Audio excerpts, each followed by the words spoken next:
As the Indy 500 quickly approaches, the field is set for the 108th showing of the greatest spectacle in racing. And each year, dozens of storylines fight to make the front page that are just as captivating as the last, but none more enticing this year than the number 51. Let's bring in the legendary driver, Katherine Legge, who joins us now ahead of the 4th Indianapolis 500 of her career.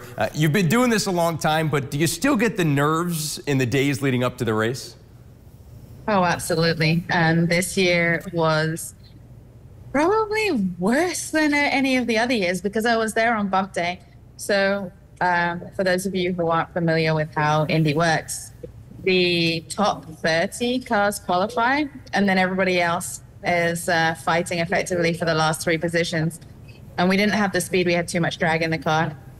And we didn't have the handling, so we were one of those cars fighting for one of the last 3 positions. And I cannot tell you how stressful it is doing 4 laps with a car that's like trimmed out on downforce so much that it's really twitchy at 230 miles an hour. So it was an adventure, and one that Indy does not fail to disappoint in that you go through every single emotion, right? You have anxiety. You are excited, you're happy, you're sad that you haven't already qualified. I mean, literally every single emotion. So I am nervous for it, but I think every driver is, and I think it's a nerves that you want to do well and you want to represent your partners like e.l.f. and Honda to the best of your ability. And you want the car to perform as well as it can perform. And so it's more a nerves that everybody else is right, like the whole team's effort is riding on your back. So it's more that you want to do well rather than being nervous for anything else. Yeah, of course, you know, doing well is always the goal, but then you have to think about it all week leading up, especially on bump day, probably one of the more enticing days to get to watch on our end. You're the 9th woman all time to race in the 500, the only one this year. That's a long history of a small list of women to do this. What inspired you, or maybe who inspired you to start racing when you were a young girl? Well, I was always a little bit of an adrenaline junkie, you know, a little bit of a tomboy. And I started racing go-karts when I was 9. Back in England, obviously you can tell by the accent that I'm not from around here. And I've actually been in North America because that's where my career kind of really took off back in 2005. So for the most of my 20-year career, I've been over here, and I've had one of the most diverse careers in racing, and I've enjoyed it very much. But there is like nothing like Indianapolis and the 500. It's the biggest sporting event in the world. And so I've always wanted to be a part of that ever since the days like Janet Guthrie started it. Lindsey James kind of took the torch and ran with it. And then people like Sarah Fisher, who I can relate to because she's more my era, came along and inspired a whole generation of young girls, which is exactly what e.l.f. and I hope to do now, so that the next Catherines and Lindsey Jameses of the future and the Sarah Fishers and Danica Patricks of the future can kind of get interested in motorsports.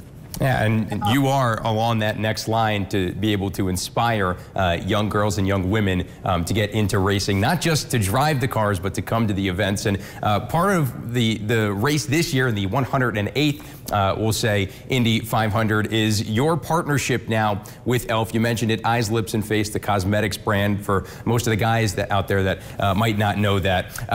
How did this partnership come to fruition? Because now it's plastered all over the car, and you can see on your shirt there, and there's going to be a drone show, I think, at the Indy 500 this year. How did this come to fruition, this partnership? Honestly, it's been astonishing. I don't know, I don't have the words to describe it, but I had no idea it would be so impactful, right? I partnered with e.l.f. last year for the first time in a small way, and they really loved motorsports that they brought in, and they became the first ever beauty brand to be on a major racing event. And so, sorry for the noise in the background, I am in a working garage here. So I didn't understand the impact that would have to so many people. Young girls come up to me, women come up to me. It's almost like it's really authentic, but it's the women understand that now they're being represented, right? Like we haven't had any of that before. You have to be very single-minded and almost deny femininity to be a race car driver. You just have to be taken seriously as a driver. But you are female and you do wear makeup, and so the majority of women around in some way, shape, or form at some point. And so I think it's something that they can really relate to. And I think the pink car is kind of like a stamp, like a mark in the sand that says, we're here and we're also doing cool things, and e.l.f. is empowering you to do that. And e.l.f. kind of are breaking barriers and breaking ground in all different areas. And so they were the first ones to go, you know what, we're going to support this. And this is going to be, Katherine's going to be part of our legacy too. To be at kind of the center of this particular movement to try and integrate women into what's always been a male-dominated sport, how much does it mean to you that you get to be on the center stage in the face of this particular movement? I am honestly blown away and honored to be part of it. Like I said, I had no idea that it would be so big, so it didn't really enter my psyche to start with. It's just been, since it's happened, I've been very honored, and I'm very conscious that with that comes responsibility of how you're perceived as a role model, right?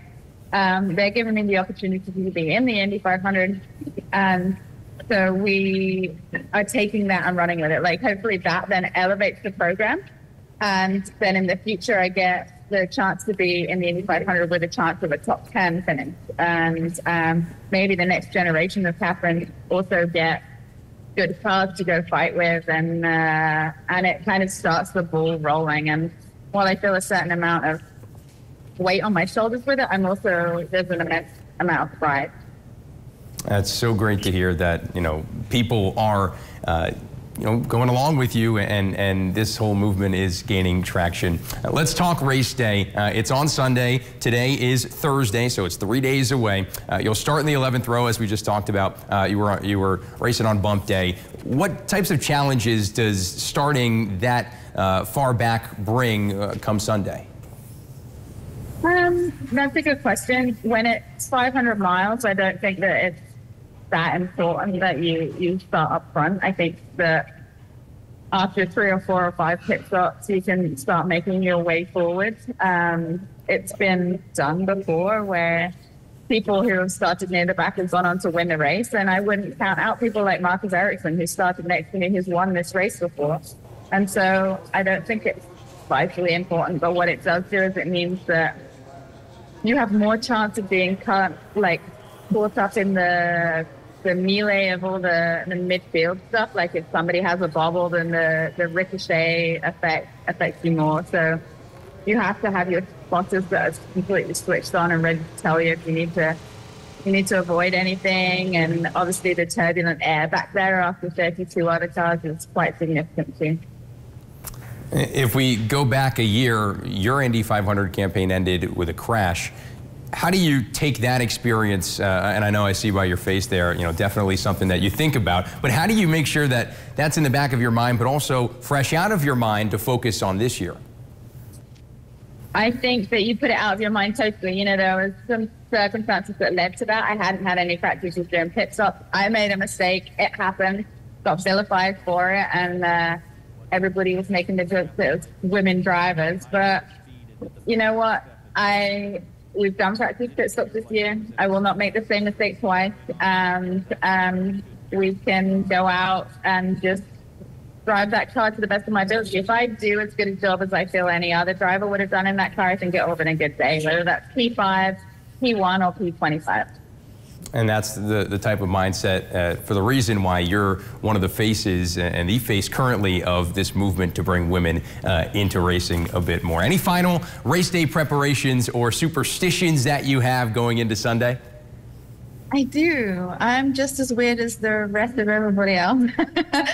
I wipe my feet kind of like a horse. It's weird. On the ground before I get in the car to make sure there's nothing stuck on the bottom of my shoes. I get in from the same side. I have the same routine and the same method of doing everything. Like when you get in the shower in the morning, you kind of do the same thing every day, or most people do. If you don't, it's strange. It's the same thing getting in a race car. You do everything in the same way, and you just make sure that you're as prepared as possible so you can be as focused as possible, because there's a lot of noise here. There's 300,000 people. You see the flyover, you see like back home again, Indiana coming over the tannoys, and it's the most incredible feeling, but it's also the enormity of it hits you. So you have to really stay focused at that point. Well, Katherine, we will keep a watchful eye on the pink and number 51. Good luck to you, not just Sunday, but as you continue to grow the sport of racing moving forward.